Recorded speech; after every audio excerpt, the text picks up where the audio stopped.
Scriptor Magicae is a Minecraft mod that gives words power, and it's now up to date for Minecraft 1.19.3, 1.19.4, 1.20, and 1.20.1 on Quilt, Forge, and Fabric. Here, I'll go over the basics, reveal a few tricks, and showcase some spells you can create using the mod. Spells contain three main components: subjects, actions, and descriptors. Subjects specify how a spell chooses its target. For instance, the spell I'm holding has a touch target, which means anything within range I can click on and the spell will be cast on it. Other spells have targets such as yourself, projectiles, or even runes you can place on the ground. Actions specify what happens to a subject when you cast a spell.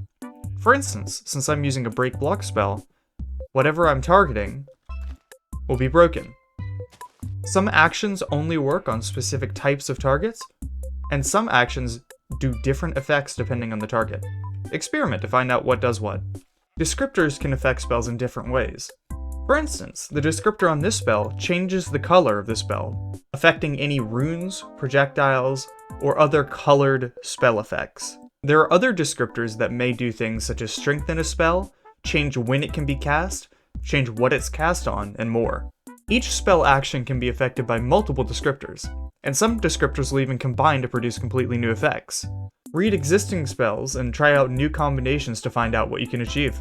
Spells can have multiple sets of actions and descriptors which affect their targets, separated by a special word. In the case of this spell, Zeus's Might, the target will be blown up and have lightning strike it.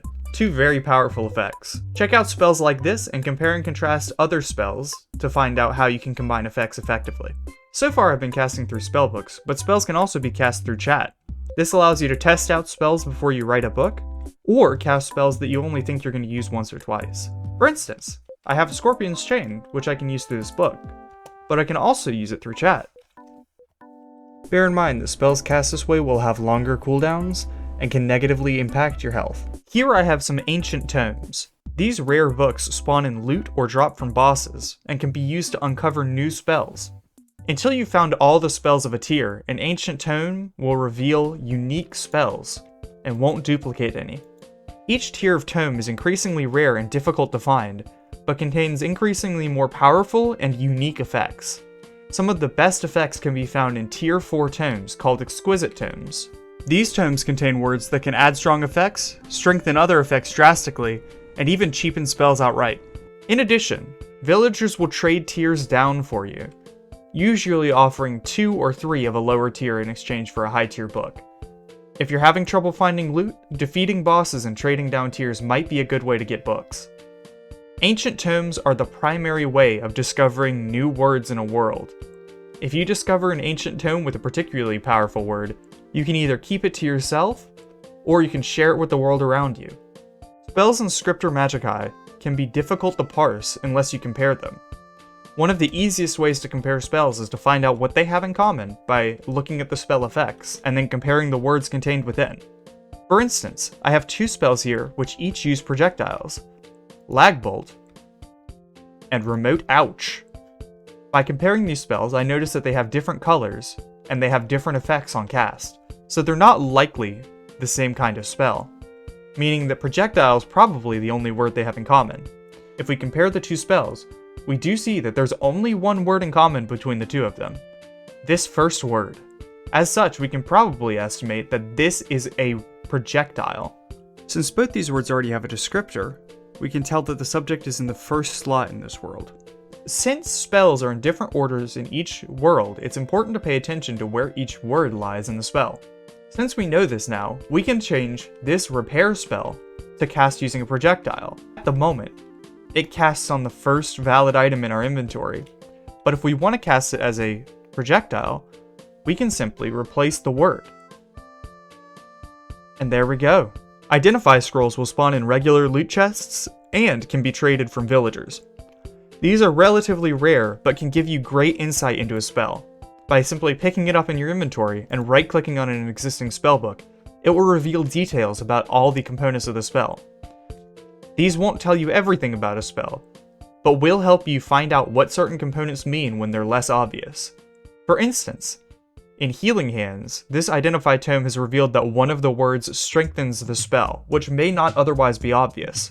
Identify scrolls can be hard to find, so you may want to save them for rare or unusual spells. As mentioned earlier, sometimes it can be hard to parse what a spell does. For instance, this spell doesn't obviously do anything whenever it's cast. This is the time to use an Identify spell. By casting Identify on Repair, we now know more about what it does, including that it heals or repairs a target, it targets the inventory, it targets the first valid slot in an inventory, and it targets us. We can combine these to estimate that it'll target the first valid slot for the action in our inventory. In this case, it'll probably repair an item. We can test this theory by casting the spell using our new knowledge, and see that it does indeed repair items. And most importantly, experiment. If you don't know what something does, it can be useful to combine it with words you've already seen before, to try to deduce what's new about a spell. Pull words from individual spells and put them into other ones. Use chat to test out your new spells before you write books. There's tons of ways you can experiment within Scriptor, so be sure to try everything. And finally, write your spells. Currently, the main mode of writing spells in Scriptor is to write it into a vanilla book and then apply a spellbinder. Spellbooks are generally easier to use since you don't have to type out or paste spells, and they have shorter cooldowns than casting through chat. Next up, we have casting lecterns. Casting lecterns can be used to cast a spell automatically off cooldown. These casting lecterns have a lower casting capacity and higher cooldown than players, but this can be offset using reagents and other cost-reducing components. A casting lectern will always aim at the block or in the direction behind the book. This means that projectiles will always be cast behind the lectern, and touch spells will always be cast on the block directly behind it.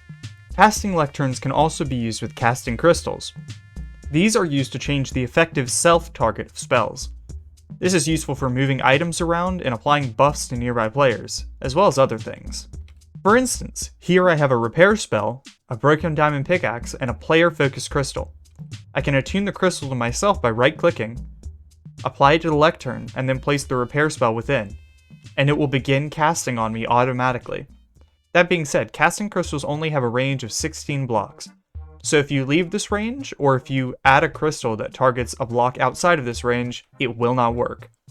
Casting crystals can also be used to target specific blocks. For instance, I have this casting crystal targeting this chest.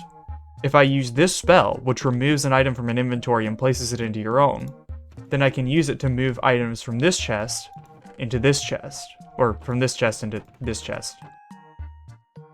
And now if we check this chest, the casting lectern has been moved over. Casting crystals and spells can be combined like this to automate to great effect. Worth noting is that coordinate-focused crystals will always focus on the opposite face they're clicked on. For instance, if you right-click on this block here, it will target the block I'm standing in from the opposite direction of where you clicked. Crystals can always be cleared by simply placing them into your crafting grid.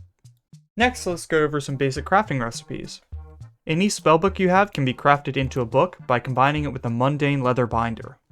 And any regular books you have can be crafted into spellbooks using a spellbook binder. Remember, if there's no valid spell contained within, it still won't cast anything. So be sure to check all your spells before writing your books. If you don't want people to know about your books, you can always obfuscate them using a bit of glow ink. Simply craft the two together, and the words on the pages will be obscured. Be careful. This also prevents it from being crafted back into a regular book, so you can never recover the contents once you've done this. Casting lecterns can be crafted using slabs, a bookshelf, and some purple wool. Leather binders can be crafted using leather, string, and sticks.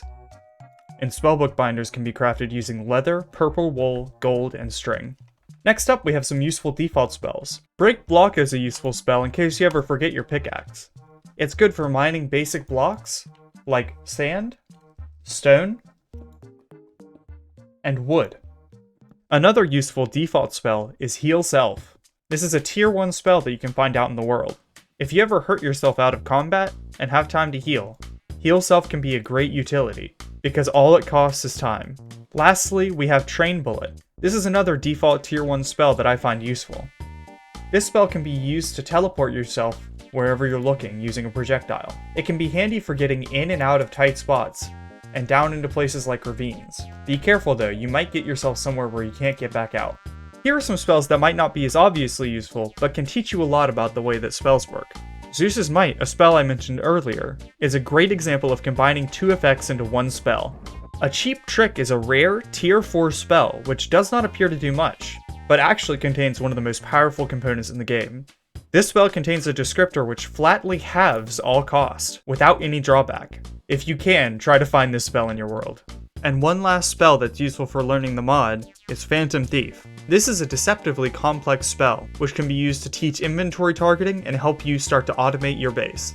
One spell that I like is called Pocket Smelter. This can be used to smelt items in a chest, and is great to use with automation.